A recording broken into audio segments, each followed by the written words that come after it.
నమస్తే అండి, నేను మీ షాడో శంకర్ని. రాజకీయాలలో కొన్ని వేడి అనేది ఎక్కడ చూస్తూనే ఉంటాం. కానీ ఈరోజు ఒక విచిత్రమైన రాజకీయాలు జరుగుతున్నాయి. ఎందుకంటే తెలంగాణ ప్రభుత్వం ఏర్పడింది. అది ఎక్కడ అంటే ఆధిపత్యం అనేది అగ్రకులాలలో ఉన్నది అనేది ఇప్పుడు స్పష్టంగా బయటపడింది. అంటే చిన్నప్పుడు ఒక సాత్రముడు చూడవా, దూడం జీకమని బరేందనవని అంటారు చూడవా పెద్దలు, అట్లయితే మనకు ఈజీ కదా దాన్ని. వాళ్ళే పిలుస్తారు, వాళ్ళే సీట్లు ఇస్తారు, వాళ్ళే మన దాడి చేపిస్తారు. అంటే ఇంత కులం మీద ఇంత వివక్షత ఎందుకున్నది మనం చూద్దాము. ఎందుకంటే నిన్న చూసినాం కదా మనం, ఎలిమినార్లా ఎంత ఇది జరిగింది. ఒకే కాంగ్రెస్ పార్టీలో రెడ్డికి బీసీకి, అంటే యాదవ్ కావచ్చు కానీ ఆమె సామాజిక వర్గం అయితే మనం బీసీ గారి చూడాలి. ఎందుకంటే వీళ్ళు ఇక్కడ జరిగినటువంటి విషయాల గురించి మనకు కొంచెం ఇక్కడ వివరంగా మాట్లాడడానికి మన స్టూడియోకు అన్నగారు వచ్చారు. రండి అన్న. నమస్తే. నమస్తే సార్. తీసుకోన్నా మైక్. మన పేరు కూడా చెప్పవా? అన్న బిఎస్ఎఫ్ అన్న, బీసీపీఎఫ్.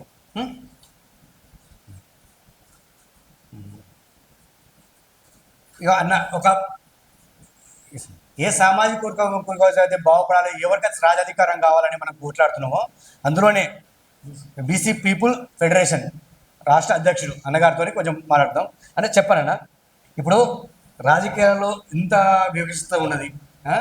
ఇది కులం మీద దాడి అందామా, అసలు దీని అది ఆధిపత్యం కోసం దాడి అందామా?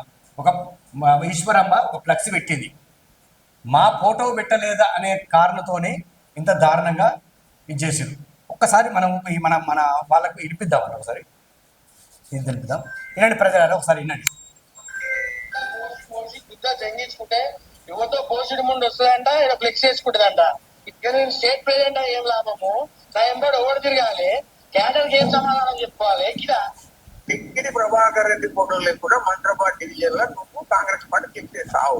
ఈ మంత్రాబాద్ లో రక్తం, ప్రాణం, జీవితం పెట్టం. నువ్వు ఎలా అధికారం ఉంటే అలా జిల్లా వస్తా అంటే పోయి ఏదో చెప్పుకో, మాకు సంబంధం లేదు. మర్యాద చెప్పుకుంటావా? బీజేపీ ప్రెసిడెంట్ చెప్పుకో, రాహుల్ గాంధీ పూర్వం చెప్పుకో. ఫ్లెక్స్ చేసే ముందు డిజైన్ చేసిండు, ఫ్లెక్స్ ఎవడు ఏం చేసిండు, రఘువీర్ గారు ప్రమేయం ఉందా లేదా? ఫ్లెక్స్ అట్లా వేస్తే కేసీఆర్ అన్న ఫోటో ఎందుకు వేయలేదు? మళ్ళా ఫ్లెక్స్ చేయమని మా డాడీ ఫోటో లేకపోతే నా అంతలో నేను పోయి వీడియో పెట్టి నేనే చెప్తా. రాంపేట అనేటువంటి హైదరాబాద్ లో నువ్వు కావాలి, ఇది కేసీఆర్ అవసరం లేదా? ఎన్ని యాంగిల్లో నవ్వాలో అన్ని యాంగిల్లో పొద్దుపోయిన ఫ్యామిలీ నవ్వి. సరేనా, చూడవా, ఇదిగో ప్రజలు చూశారు. ఈ రాజకీయాలను మనం ఎట్లా చూస్తాం? ఒక బీసీ బిడ్డగా మీరు ఇంత దారుణంగా తిడుతుడు, అదే ఒక సామాజిక వర్గం ఎవరు వీళ్ళు కనుక వీళ్ళని తిడితే జరుగు. దీని మీద అసలు మీరు మీ యొక్క అభిప్రాయం ఏంటన్నా? నిజంగా చెప్పాలంటే ఇది శివచరణ్ రెడ్డి అనే వ్యక్తి కుల అహంకారం అనేది స్పష్టంగా కనపడుతుంది. ఈమె వయసుకు సగానికి కూడా సగం ఉండడు, కానీ వయసు కంటే ఎక్కువ పెద్ద మాటలు మాట్లాడాలి. మనిషికి పర్సనాలిటీ ఇంపార్టెంట్ కాదు, బుద్ధి ఇంపార్టెంట్. బుద్ధి అనేది జ్ఞానం పెంచుతుంది. ఆ జ్ఞానం ఉంటే ఇట్లాంటి మాటలు మాట్లాడు. ఇదే ప్లేస్ లో వీళ్ళ నాన్నమ్మ ఉంటుంది, వీళ్ళ అమ్మ ఉంటుంది కదా, మరి అదే అమ్మని ఇట్లా మాట్లాడగలుగుతాడు అంటే కుల అహంకారం అన్నమాట. కుల అహంకారంతో ఒక 80 ఏళ్ల వయసు ఉన్నటువంటి అమ్మ లాంటిది, నీకు తల్లి లాంటిది, నీకు సగానికి కంటే ఎక్కువ ఉంటుంది. ఆమె వయసులో, ఆమె అనుభవంలో ఆమె రాజకీయం చేసినప్పుడు నువ్వు ఎక్కడో అని అడుగుతా ఉన్నాను. ఒక బీసీ పీపుల్స్ ఫెడరేషన్ తరపు నుంచి ఒక ఫ్లెక్సీ మీద ఫోటో పెట్టలేదని చెప్పేసి నీకు ఇంత అక్కస్ ఎందుకు? రాజకీయాలు చేయాలనుకుంటే రాజకీయాలు చేయి. ఫ్లెక్సీ పెట్టకపోవడం వల్ల నీకు వచ్చేటువంటి ఇబ్బంది ఏంది? ఒకవేళ పెట్టలేదనుకోండి, అది ఒక అడిగే పద్ధతి ఉంటుంది. వాళ్ళు మర్చిపోయిరా, లేకపోతే కావలసుకొని పెట్టలేదా, దానికి ఒక అడిగే పద్ధతి ఉంటుంది. కానీ నీ బూతు పురాణాలు, ఇలా బూతు పురాణాలు నీ ఏజ్కి తగ్గట్టుగా కూడా లేవు. నీ తండ్రి కూడా అట్లాంటి మాటలు మాట్లాడలే. చెప్పాలంటే నీ తండ్రి కూడా అట్లాంటి మాటలు మాట్లాడలే. నీ బలుపు, నీ అహంకారము, నీ కుల గజ్జి, ఈ కుల గజ్జి అన్నిటి పోవాలంటే ఇట్లాంటి దాడులు జరుగుతాయి. ఇది మొదటిసారి నీ జీవితంలో చూడొచ్చు, కానీ నీకు వయసు ఇంకా చాలా ఉంది. ఇది ఇద్దరి పార్టీ ఒకటే, ఏదో అభిమానం ఏదో ఇచ్చారు. యాదగిరి గుట్ల దేవస్థానంలో కమిటీ మెంబర్ ఇచ్చారు, అభిమానం ఇచ్చారు. ఈ ఫ్లక్స్కి గొడవకి వెనకంగా ఈ రాజకీయాలు ఏముండవు సార్? అసలు ఫ్లక్స్ కోసం ఇంత చేయవలసిన అవసరం లేదు కదా. మనసాబాద్ డివిజన్ లో మీ పట్టదారులం, మీ మనసాబాద్ ఊరు అనేది ఒక గ్రామం ఒకప్పుడు, మేము పట్టదారులం. నేను ఏమడుతున్నా అంటే వీళ్ళ వెనుక ఎవరు ఉండవు సార్? మామూలు అనుకున్నాం, వీళ్ళ జనాభా ఆధిపత్యం చూసుకుంటే ఇంత బూతులు పురాణం తీరుతున్నాను. సరే, వీళ్ళందరూ ఎవరన్నా మామూలుగా ఇప్పుడు వీళ్ళందరూ వెనకాల ఎస్సీ ఎస్టీ బీసీ మైనార్టీలే. ఇప్పుడు వెనకాల అది కాదు, ఇప్పుడు మీరు బాగానే బీసీ వాళ్ళు నిజంగానా ఎక్కడ ఏ వేదికలు చూసినా రాజాధికారం మనకు రావాలి, జనాభా ఆధిపత్యం వల్ల మనకు ఎక్కువ ఉన్నాం కాబట్టి రావాలంటారు. రావాలంటారు. మరి ఈ రెడ్డి వాళ్ళు మీ బీసీ ఎంత పర్సెంట్ అనుకుంటారు మీరు? అసలు ఈ దేశంలో ఓబీసీల పర్సెంట్ ఎంత, ఈ రాష్ట్రంలో బీసీల పర్సెంట్ ఎంత, ఈ దేశంలో ఉన్నటువంటి రెడ్డి వెలమ కమ్మ వైశ్యుల పర్సెంట్ ఎంత ఒకసారి ఆలోచించండి. మీ కులాల దేశ రాష్ట్రం గురించి అనట్లేదు, మీ ఊరు నుంచే తీసుకుందాం. నేను రాష్ట్రాల దేశం గురించి మీ ఊరు నుంచే తీసుకుందాం, మనసాబాద్ డివిజన్ ఊరు నుంచి తీసుకుందాం. మీ పాపులేషన్ ఎంత ఉమ్మితే ఒకప్పుడు కేంద్ర మంత్రి చేసినటువంటి జైపాల్ రెడ్డి ఏమన్నాడంటే, జైపాల్ రెడ్డి తమ్ముడు మీరు ఉమ్మితే కొట్టుకపోతాం అన్నాడు.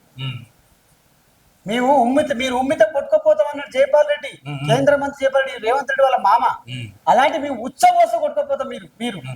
మేము ఉమ్మిత కాదు, మా పాపులేషన్ ఉన్న ఏదైతే బీసీ ఎస్టీ మైనార్టీ ఉన్నారో మేము ఒక్కసారి పోస్తే కొట్టుకపోతారు మీరు. మరి నేను ఎందుకు పోయలేనా? అవతల నుంచి పోసిన అంత రెడ్డిస్ అన్నారు, వీళ్ళు రెడ్డిస్ కాదు. మరి మీ బీసీ వాళ్ళకు ఒక బీసీ నాయకురాల మీద జరిగినప్పుడు ఒక బీసీ వాళ్ళు మీ ఐకమత్యం ఉన్నప్పుడేగా మీకు రాజాధికారం అనేది వస్తుంది. ఇంకెన్నాళ్ళు వాళ్ళ సంఖ్య కింద మోసం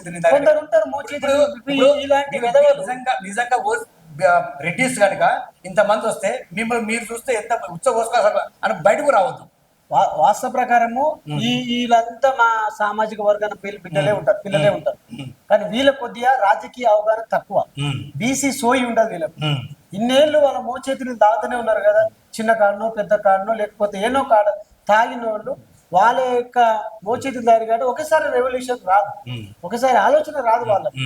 సాయంత్రం పూట పొద్దున పూట సాయంత్రం పూట అలా కొంత పెంపుడు కుక్కలు ఉంటారు కదా, అలాంటి వాళ్ళు కొందరు ఉంటారు. వాళ్ళు కూడా మా వాళ్ళే ఉంటారు. చూడండి, పై నుంచి ఒక దొర ఎట్లా చూస్తున్నా అహంకారం పైన ఉండి ఏం జరుగుతుంది సినిమా పంచాయతీ. ఇప్పుడు నారీ నడుముర సినిమాలో ఇట్లా ఉంటారు ఇట్లాంటి వాళ్ళు దుర్మార్గులు, కింద కొట్లాడుకున్న వాళ్ళందరూ మన సామాజిక వర్గం వాళ్ళు. చూడండి, ఇందులో నేను కూడా ఉన్నా బీసీ తరపు నుంచి. ఒక యాదవ బిడ్డ, ఒక అమ్మ తల్లి లాంటి అమ్మ, వయసు 80 ఏళ్ళ వయసు ఉన్న తల్లికి రాను ఒక యాదవ ట్రస్ట్ లెవెల్ చైర్మన్ ఇచ్చిదా, ఒక బోర్డు మెంబర్ అండి. ఆమె జీవిత కాలంలో కావాల్సిన పదవులు అనుభవించింది. చివరి దశలో ఒక బోర్డు మెంబర్, ఒక దేవాలయానికి, ఒక ట్రస్ట్ బోర్డుకి సేవ చేసుకుందామని చెప్పేసి ఆ తల్లికి ఇస్తే ఓర్వలేని ఈ పంది పరిషత్ బలిసింది, దున్నపోతు పరిషత్ బలిసి ఓర్వలేని ఈ ముండా కొడుకు, ఈ లుచ్చనా కొడుకు ఒక తల్లిని అట్లాంటి మాటలు మాట్లాడతాడు. అసభ్య పదజాలం, బూతు మాటలు, చండాలమైన మాటలు సమాజంలో ఆ బూతులు వింటా ఉంటే చూడండి. బీసీలకి ఇద్దాం, బీసీలకే పంచాయతీ. ఇది వేరే పార్టీ అని కూడా కాదు, మళ్ళా సేమ్ ఒకటే పార్టీ. ఇందులో సామాజిక వర్గాలు అంటే పార్టీలు చాలా మంది ఉన్నారు. ఒక కాంగ్రెస్ పార్టీ అనే కాదు, మేము కాంగ్రెస్ పార్టీ అని కాదు, ఒక బీసీ తల్లి, ఒక బీసీ బిడ్డ, ఒక మహిళకు అన్యాయం జరిగి వచ్చినాం మేము. ఇక్కడ వచ్చిన చాలా మంది పార్టీ ఉండొచ్చు, పార్టీ పరంగా వచ్చిన ఎవరు రాదు మనకు అనుకుంటే. పార్టీ పరంగా చాలా మంది ఉంటారు, ఎవరు రాలేదు. కానీ ఎక్కువ బీసీ బిడ్డ సామాజిక వర్గం, యాదవ్ సామాజిక వర్గం, అందులో సకల కులాలు ఉన్నారు, సకల జాతులు ఉన్నారు అందులో. ఆ తల్లి ఏంటంటే దాదాపు 60-70 ఏళ్ల నుంచి ఆమె చూసి ఆమె మీద లబ్ధి పొందిన వాళ్ళు ఉన్నారు, ఆమె ఆశీర్వాదం తీసుకున్న వాళ్ళు ఉన్నారు, ఆమె ద్వారా కొన్ని లబ్ధి పొందిన వాళ్ళు ఉన్నారు. కాబట్టి ఆ తల్లికి ఇంత అవమానమా? ఇప్పుడు దీన్ని చూసి మీ బీసీ సోదరులకు ఎప్పుడు సో చేస్తుంది? అసలు ఏం చెప్పదలుచుకున్నా? ఇప్పుడు ఒకటి ఇక్కడ కొట్లాడుకుంది రెడ్డిసు బీసీలు అంటే అది వేరు, అది కాదు. వేరే పార్టీకి అయిందంటే అది కాదు. సేమ్ పార్టీలో సేమ్ వర్గాలు అంటే ఇంకా ఇప్పుడు ఇక్కడ రిచార్జ్గా అవపడుతుంది కదా. అగ్రవర్ణాలు ఇంకా ఎంత మిమ్మల్ని అడగదొక్కాలనే ప్లాన్ చేస్తున్నప్పుడు కూడా మీ ఓరు మీరు కొట్టుకుంటే వచ్చే లాభం ఏంటి? మీ మీడియా తరపు నుంచి ఖచ్చితంగా ఈ సమాజానికి ఏం చెప్తున్నామంటే, ఎక్కడ ఇలాంటి సంఘటనలు పునరావృతం కావద్దు. ఇలాంటి సంఘటనలు పునరావృతం నాలాంటి వ్యక్తి 100 మంది తయారవుతారు. ఇలా ఇంటి మీద దాడి చేయడానికి పోయినాం బిడ్డ, ఇంత లోపలికి వచ్చి కొడతామని చెప్తా ఉన్నాం. ఇంటి లోపలికి వచ్చి కొడతామని చెప్పి బరాబర్ చెప్తా ఉన్నాను నేను. మనం చూస్తలేదా ఇలా కుల బహిష్కరణ జరుగుతుంది, గ్రామ బహిష్కరణ జరుగుతూ ఉంది. కుల అహంకారంతో ఒక రెడ్డి వడ్డీ వ్యాపారం వడ్డీ డబ్బులు ఇవ్వాలని చెప్పి ఇంటి పిలిపించి కొట్టినాడు జనగామ జిల్లాలో. అలాంటి సంఘటనలు ఎన్ని చూడలే మేము. ఒక చిట్యాల మండలంలో ఒక ఊర్లో తాటి చెట్లు మొత్తం కూలగొట్టి పురుషోత్తం రెడ్డి అనే వ్యక్తి, మేము ఆ ఊరు పోయి ఖబర్దార్ బిడ్డ అని చెప్పేసి ఆ ఊర్లో పండుకొని నిద్ర చేసి ఆ ఊర్లో ఉన్నటువంటి ఎవరైతే తాళ్ళు నిలబెట్టారో ఇంటికి వచ్చి పెద్ద మనిషి వచ్చి క్షమా చెప్పి వదిలిపెట్టలేదు. మేము ఏదైనా సరే సమాజంలో పనిచేసే ఏ వ్యక్తికైనా సరే చట్టాన్ని చేతిలో తీసుకోవద్దు. భారత రాజ్యాంగం కల్పించిన హక్కుల పైన భారత రాజ్యాంగం లోబడి పనిచేయాలి. ఇలాంటి దుర్మార్గులు ఎవరైనా పనిచేసినాం. ఇవాళ ఏం జరిగింది? రోడ్ల మీదకి వచ్చినాం, మేము కూడా వందలాది మంది రోడ్ల మీద దిగ్బంధం చేసినాం. ఇవాళ టీవీలో చూసినాం, దాదాపుగా ఫిలిం సిటీ అవతల రామోజీ ఫిలిం సిటీ అవతల ట్రాఫిక్ జామ్ అయింది. ఇక్కడ దిల్సునార్ అక్కడ మలక్పేట వరకు ట్రాఫిక్ జామ్ అయింది. అక్కడ ఉప్పల్, ఇక్కడ ఇబ్రాహీంపట్నం. అంటే ఇలాంటి సంఘటన ఎంతమంది ఇబ్బంది పడుతున్నారు. కానీ ఇలాంటి సంఘటన మీలాంటి ఇంతమంది వస్తేనే అంత ట్రాఫిక్ అయిపోయింది. ఇంత ధైర్యంతో చేసినట్టే అలా ఉన్న చిన్నపాటి వర్గం అది జనాభా. కానీ ఇంత అసలు బీసీ వాళ్ళు టచ్ చేయాలంటే చాలా మంది భయపడతారు. ఇంత ధైర్యంతో చేయించినట్టే మీరు ఇంకా భవిష్యత్తు కాలం చూడండి. రజాకార్ల ఉద్యమం చూసినాం మనం, అదేవిధంగా బ్రిటిష్ కాల ఉద్యమం చూసినాం మనం, అదేవిధంగా సాయుధ పోరాటం చూసినాం మనం, అదేవిధంగా తెలంగాణ పోరాటం చూసినాం. తెలంగాణ పోరాటంలో ఎంతోమంది 1969 నుంచి 2014 వరకు ఎంతోమంది అమరులయ్యారు. వాళ్ళ ఫలితమే తెలంగాణ రాష్ట్రం వచ్చింది. ఈ రాష్ట్రంలో ఎస్సీ ఎస్టీలకు వాళ్ళ జనాభా ప్రకారం రిజర్వేషన్లు ఉన్నాయి. మేజర్గా ఉంటే బీసీలకు రిజర్వేషన్ లేకుండా దశాబ్దాలుగా కొట్లాడుతూ ఉన్నాం మేము. ఎన్ని కమిషన్లు వచ్చినా ఆ కమిషన్లు ఆ పాలకులు వాళ్ళే ఉంటారు. ఇలా బీసీల నోట్ల మట్టి కొడతా ఉన్నారు. ఇక మిగిలింది ఒకటే, తెలంగాణ రాష్ట్రంలో బీసీల రాజ్యం కోసమే జరిగేదే బీసీల రాజ్యం, బీసీల రాజ్యాధికారం కోసమే యుద్ధం జరిగింది తప్ప మరే ఉద్యమం జరగదు తెలంగాణలో. 100%, 100% పిసిసి మహేష్ గౌడ్ ఏమన్నాడు? ఈ రాష్ట్రానికి ఓసీ చివరి ముఖ్యమంత్రి అన్నాడు. ఏ ఉద్దేశంతో అన్నాడు? ఈ రాష్ట్రానికి చివరి ఓసీ ముఖ్యమంత్రి అన్నాడు. చిన్న ఎలిమినార్ లో ఒక చిన్న అంటే విద్యాసంఘం రాష్ట్ర నాయకుడి కోసమని ఎలిమినార్ లో ఒక బిందువు లాంటి ఈ రాష్ట్రానికే మీ గౌడు పెద్ద. అవును, ఆయన ఉన్నాక కూడా ఇంత ధైర్యంతో ఇంత మీద దాడి చేయించిందంటే ఇలా ఒక పిసిసి కానీ ఒక బీసీ మంత్రులు కానీ పార్టీ లోబడి పనిచేస్తారు. వాళ్ళు పార్టీకి ఒక క్రమశిక్షణ ఉంటుంది, పార్టీకి సిద్ధాంతం ఉంటుంది. వాళ్ళు లోపల మాట్లాడుకొని ఏం జరగాలో భవిష్యత్తు నిర్ణయం తీసుకుంటారు. ఖచ్చితంగా ఆ నిర్ణయం తీసుకోకుండా మేము వదిలిపెట్టాం. మొదటగా మేము కొడుకుని కానీ తండ్రి కానీ ఇలా తండ్రి వచ్చి క్షమాపణ చెప్పిండు. నిన్న నైట్ క్షమాపణ చెప్పిండు. మీరు ఆ టీవీల ద్వారా పేపర్ల ద్వారా మనం యూట్యూబ్ చూసినాం. ఆ కొడుకుడు బుద్ధి చెప్పడం మేము చెప్తున్నాం.